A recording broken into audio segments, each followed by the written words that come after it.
Reboots, reimaginings, the odd behind-the-scenes spat, actors can be replaced between movies for any number of reasons, and sometimes it goes very, very wrong. In the early 90s, Michael Keaton handed over the keys for Wayne Manor, having portrayed Bruce Wayne in 1989's Batman and its 1992 sequel Batman Returns. Reportedly, Keaton refused to reprise the role in the third film after reading the screenplay, and in the years since has pointed the blame for his departure squarely at the writers. Val Kilmer clearly didn't share Keaton's misgivings. The Tombstone star accepted the role as is, and went into the film knowing he'd have to contend with a famous cast of villains and a new director. Riddle me this, riddle me that. Who's afraid of the big black bat? In the end, Joel Schumacher shouldered a lot of the blame for 1995's Batman Forever, though his leading man didn't escape criticism. Kilmer's performance was described as utterly lethargic and god-awful, with a review published by Film 4 specifically calling out Keaton's replacement as being simply not up to the job. Many planned Superman projects failed to come to fruition in the years after 1987's resoundingly terrible Superman 4: The Quest for Peace. Nearly 20 years later, The Man of Steel returned to the big screen for 2006's Superman Returns. Director Bryan Singer's take on DC's prized property proved to be a solid enough platform to take the franchise forward, though the vast budget meant that the movie wasn't a financial success. That said, Brandon Routh's turn as the Man of Steel drew praise from many, with Newsweek in particular gushing over Routh for the way in which the newcomer effortlessly lays claim to the iconic role. The outlet even favorably compared him to Christopher Reeve. Although DC intended to produce a sequel to Superman Returns, every year that passed made it less likely to happen. Despite Routh making it quite clear that he wanted to don the red cape again, the studio opted to reboot the franchise with Man of Steel, a Zack Snyder reboot fronted by Henry Cavill. Trouble is, Snyder's film took the aspect of Superman Returns that people didn't like, the morose, humorless tone, and amplified it. Cavill's downbeat portrayal of the titular hero has been criticized for being too brooding and too dark, leading to a Superman film that's practically devoid of joy. Today, Back to the Future stands as a timeless classic that continues to delight audiences of all ages. Crispin Glover played the role of Marty's father, George, in arguably his most iconic role. From cowardly creep to confident ladies' man, George undergoes the most significant transformation in the trilogy, both on and off camera. In fact, some might not even realize that Glover didn't return for Back to the Future Part 2, in which he was replaced by Jeffrey Weissman, wearing Glover-inspired prosthetics. Despite having fully recast Jennifer Parker for the sequels, the filmmakers opted to hide their new George McFly via prosthetics and clever filmmaking techniques that made it nearly impossible to spot the fake. Originally, co-writer and co-producer Bob Gale claimed that Glover quit due to a pay dispute, but Glover himself has denied this on a number of occasions. Instead, he says, he was removed from the burgeoning franchise after voicing his distaste for the ending of the original movie, which he believed implied that the McFly's happiness was dependent on material wealth. Whoa, this is heavy. For Part 2, the filmmakers spliced footage of Glover's performance from the first film, added new material with Weissman, and killed off George McFly in the alternate 1985 to keep audiences from discovering the truth. It worked well enough, but upon rewatch, it's clear how hard director Robert Zemeckis tried to hide the fact that Glover wasn't involved. Perhaps unsurprisingly, Glover was less than thrilled about his face being used without his permission. Years later, he told the AV Club they thought that was funny. They knew that they could basically torment me, either financially or by what ultimately was an illegal thing to do. I'm sure they laughed and joked about it. Live-action Bruce Waynes tend to find a new love interest in each installment of the Batman franchise. From Kim Basinger's Vicky Vale to Nicole Kidman's Dr. Chase Meridian, The Dark Knight certainly gets around. But for Christopher Nolan's visionary take on the character's origins, a new Bat-love was born. In 2005's Batman Begins, Katie Holmes played Bruce Wayne's childhood friend turned love interest, Rachel Dawes. At the end of the film, Rachel tells Bruce that they can only be together when Gotham City no longer needs Batman, setting up an intriguing arc for the two characters. However, Holmes quit Nolan's Batman sequel in favor of the buddy comedy Mad Money. She was replaced by Maggie Gyllenhaal in The Dark Knight. No doubt, Gyllenhaal delivers an excellent performance, and she certainly fits the tone of the sequel, but it's hard to believe that this Rachel is the same character as Holmes. Not only is Gyllenhaal's Rachel more cavalier than her Begins counterpart, but she doesn't seem as personally invested in Bruce as she did before. Sure, some of that is due to plot reasons, namely her romance with Harvey Dent, but it also may be that Gyllenhaal simply didn't have the same chemistry with Christian Bale as her predecessor.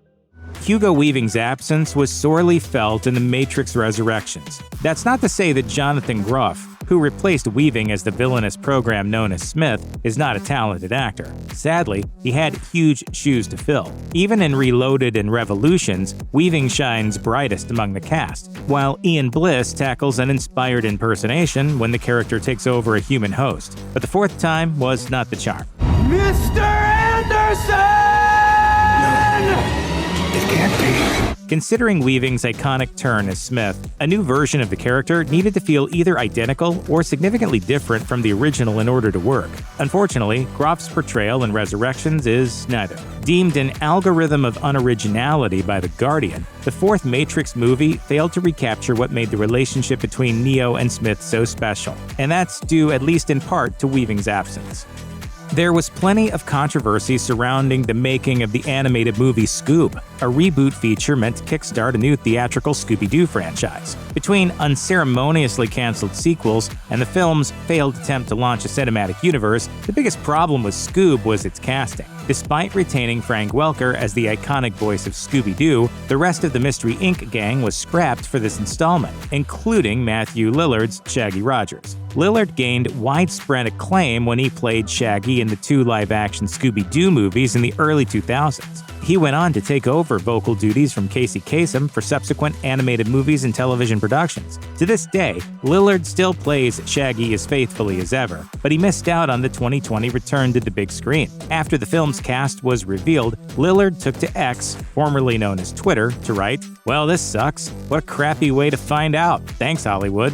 Of course, Lillard wasn't the only one replaced in the new movie, nor was he the only one disappointed by the news. But given his many years playing Shaggy, it was tough news nonetheless. And it didn't help that Will Forte's Shaggy just sounded like a higher-pitched Will Forte rather than Shaggy. Thankfully, Lillard has since resumed voicing Shaggy in all other Scooby-Doo projects. Some movies should never be remade.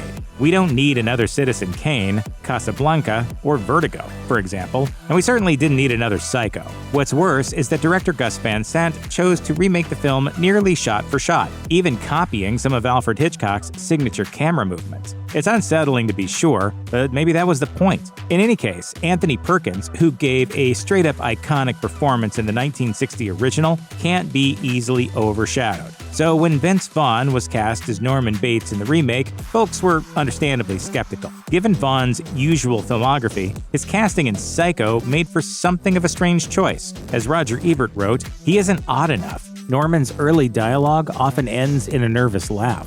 Vaughn's laugh doesn't seem involuntary." When all is said and done, Vaughn's Norman is still a psycho, but he's a strange and unlayered one at best, and not nearly as frightening as Perkins' original. Like the rest of Van Sant's Psycho remake, Vaughn's performance proves the folly in trying to reinvent the wheel.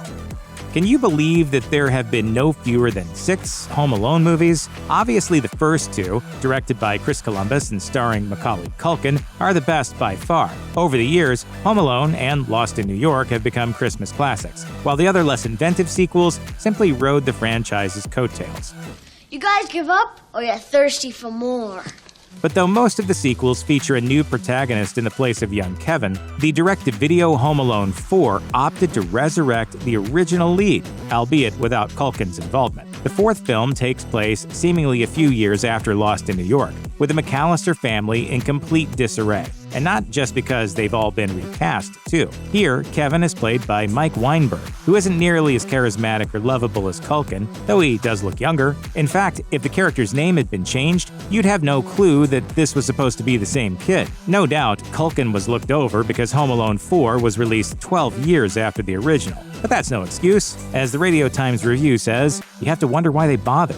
Not only was Home Alone 4 destined to be a train wreck after a poor third installment, but trying to capitalize on the McCallister family without utilizing any returning faces turned out to be nothing short of a disaster. Let's chalk it all up to real Kevin's bad dream.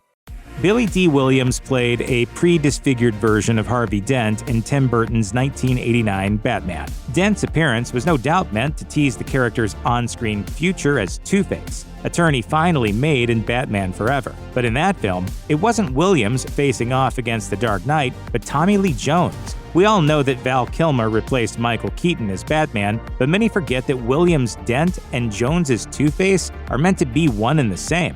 Very few people are both a summer and a winter, but you pull it off nicely. Of course, there's a clear difference between the two iterations of the character. Appearance aside, Williams' Dent is a charismatic leader, hoping to use his status to change the hearts and minds of voters. On the contrary, Jones's Two-Face isn't much more than a maniacal sidekick to Jim Carrey's over-the-top Riddler, which only makes Batman Forever feel all the more outlandish. Roger Ebert may have once deemed Forever better than Batman Returns, but the movie's strange tone and misuse of Tommy Lee Jones make it a controversial bat flick to this day. In 2021, DC Comics published a comic continuation to Batman and Batman Returns that follows the Michael Keaton incarnation of the Dark Knight. Written by Batman screenwriter Sam Hamm, the series revives Williams' version of Harvey Dent and chronicles the character's troubled turn into Two-Face, thus establishing the events of Forever as an alternate timeline. Tom Cruise brought the vampire Lestat de Leoncourt to life in the film adaptation of Anne Rice's novel, Interview with a Vampire. Cruise's memorable performance opposite Brad Pitt and a young Kirsten Dunst is certainly a highlight of the film. But did you know there was a sequel? Cruise didn't reprise his vampiric role, however, which is probably why many people haven't heard of it. Instead, Stuart Townsend took over for 2002's Queen of the Damned. Also based on an Anne Rice novel, Queen of the Damned was a complete and utter failure. Not only did the movie tank at the box office, but Rice wasn't particularly thrilled with it either. And no other movies based on the Vampire Chronicles have been released since. While Townsend may have better resembled the character from the novel in terms of physicality, he didn't have the same sort of gravitas that Cruise brought to the role. Film Threat's review of the movie read, "Tom Cruise had the good sense to stay away from reprising his role of Lestat in this film, and audiences should demand this film be buried, never to see the light of day again." Hugo Weaving wasn't the only actor replaced in The Matrix Resurrections. Lawrence Fishburne played Morpheus in all 3 installments of the original trilogy, as well as the in-canon Matrix Online video game, which chronicled the character's death. Because of his work in The Matrix, Fishburne has become a Hollywood staple. He even reunited with former co-star Keanu Reeves on multiple occasions in the John Wick series. At last. Rather than keep Morpheus in the grave, The Matrix Resurrections resurrects the character, now played by Yahya Abdul-Mateen II. At last. I wasn't too sure about the callback, but it's just hard to resist. Much like Agent Smith's recasting, Abdul-Mateen makes a valiant attempt to bring Morpheus back to life. This Morpheus isn't the original, but rather a program meant to help Neo achieve his destiny, which makes this red pill a little easier to swallow. Nevertheless, the lack of Fishburne no doubt contributed to the critical and commercial failures of Resurrections. Every Matrix sequel has proved that it's nearly impossible to recapture what made the original great, but at least the first 2 follow-ups retained most of their original casts. Compared to the first 2 James Cameron films, it's understandable why most folks dislike Terminator 3: Rise of the Machines. The movie tries a bit too hard with the jokes, and aside from John Connor's compelling character arc, it doesn't really break any new ground. Still, one of the strongest aspects of T3 is the budding romance between John and a young Kate Brewster, who learns all about Skynet, Terminators, and Judgment Day just a day or so before it occurs. The end of the world. It's today, 3 hours from now. 2 hours and 53 minutes. So when the movie ends and John and Kate are trapped underground, we're left to wonder, what's next? Half a decade later, Terminator Salvation replaced Nick Stahl's John Connor with Christian Bale, and Claire Danes' Kate Brewster with Bryce Dallas Howard. Compared to Danes, Howard's portrayal is fairly one-note. though to be fair, she isn't given half as much to do as her predecessor. Salvation barely even centers around John Connor, let alone Kate, so it's no surprise that Howard had little to work with. In a 2009 interview with Cinema Blend, the actor shared, "The way that my character best serviced the film was being kind of an emotional sounding board for John Connor." While the Mortal Kombat video games and animated movies have done particularly well over the years, translating such a stylized world into live action can prove difficult. So when director Paul W.S. Anderson released his vision in 1995, fans were surprisingly happy with the results. The film starred Christopher Lambert as Raiden, along with an ensemble cast that did a decent job at bringing these characters to life. Unfortunately, he didn't return in the sequel. Years later, Lambert revealed that he didn't like the script for Mortal Kombat Annihilation, and who can blame him? Taking over as Raiden was James Remar, who wasn't exactly notable in the role. Although IGN later admitted that Remar played the part well, the outlet couldn't get past how bad the rest of the movie was, saying, "Hilariously awful matte shots, cheap costumes, obvious sets, and some of the worst CG ever put in a mainstream release fill nearly every scene of this movie." No doubt, Mortal Kombat Annihilation is a total train wreck. And even though James Remar did his best to make his part memorable, it only reminds us of how terrible the rest of the movie is. Halloween Town was one of the most beloved Disney Channel features to hit TV screens. In fact, it was so popular with 90s kids that 2 sequels were made in the years following. But then a darker installment came, following Marnie Piper into her college years. Only this time, she wasn't played by the lovable Kimberly J. Brown, as Sarah Paxton instead stepped into the role. Return to Halloween Town was kind of a mess. Though the majority of the original cast returned, Paxton was the odd one out, playing an older Marnie to whom viewers didn't recognize or relate. Strangely, some House of Mouse witchcraft must have been afoot, since there are 2 conflicting accounts of why Brown was recast in the first place. In 2010, Brown told October31st.org, "I wanted to do the 4th one and was fully available for the shoot. Disney decided not to use me for the 4th one. I don't know why. I was definitely disappointed not to do it." But producer Sherry Singer had a different story. In 2017, she told E! Online, "It was not something we wanted to do. We couldn't make the deal work. That was why, and we didn't want to not do it." Sometimes, movies reference the fact that a certain actor has been recast. Hey, buddy. Didn't expect to see you here. Look, it's me. I'm here. Deal with it. Let's move on. Occasionally, a movie even takes pains to explain the change in actor. It could have been a dream, plastic surgery, or some other strange off-screen development. And every now and again, they just straight up admit they couldn't afford the real deal. That was the case with George of the Jungle 2. In the first movie, George was played by the ever-talented Brendan Fraser. But for Disney's direct-to-video sequel, Christopher Showerman took over the titular role. And the filmmakers weren't shy about admitting it. Me knew George.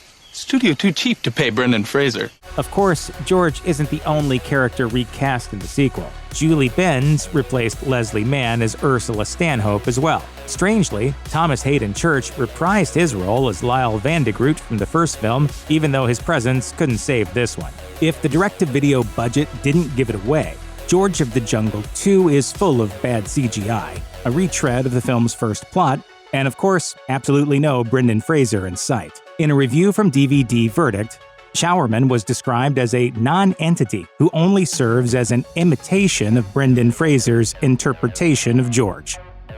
Nobody took over Keanu Reeves' role as Officer Jack Traven from the 90s action classic Speed, but the Lost Boys legend Jason Patric replaced him as the male lead for its sequel, Speed 2: Cruise Control.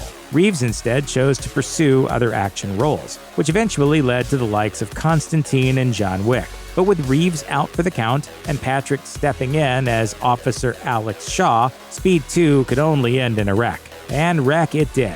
Many cited Patrick's performance in the screenplay as some of the film's biggest issues. Time Magazine's review said, "He's stalwart and athletic, but fundamentally uninteresting." Others, including original Speed star Sandra Bullock, wished they could forget about Cruise Control entirely. Interestingly, Reeves is apparently open to returning as Jack Traven one day. While promoting John Wick Chapter 4, Reeves told Access Hollywood that a great story and a great script would convince him to come back for Speed 3. After the commercial success of the 1994 live-action adaptation of The Flintstones, a sequel was certainly on the cards at Universal Pictures. So when another live-action Flintstones, titled The Flintstones in Viva Rock Vegas, showed up in theaters 6 years later, nobody was particularly surprised. The first film had been panned by critics, but the second, well, that was a real disaster.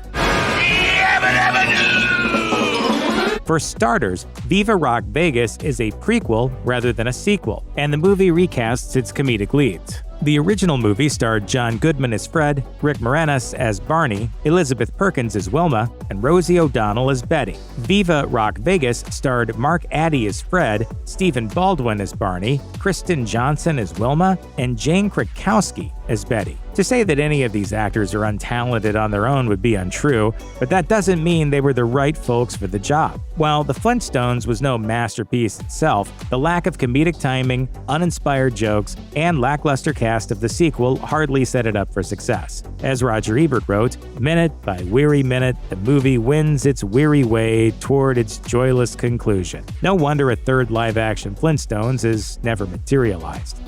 One of the few things that Terminator Genisys did well was recreate the opening sequence from the original James Cameron movie. From the de-aged Arnold Schwarzenegger to the rebuilt sets, the 1984 sequence is an exquisite duplication that totally holds up to the original. Of course, Genisys diverges from there, with the biggest change being the lack of 80s action icon Michael Biehn. Come with me if you want to live.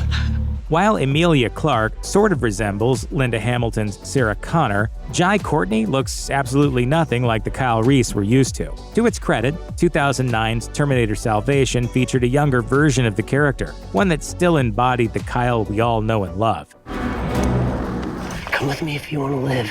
But Courtney, who lacks a certain kind of charisma, doesn't translate well at all. Unfortunately, Genisys was already a mess and a half to begin with, and a planned series of movies was quickly canceled after the movie faced an increasingly negative reception. Unsurprisingly, Kyle Reese hasn't appeared in a Terminator movie since.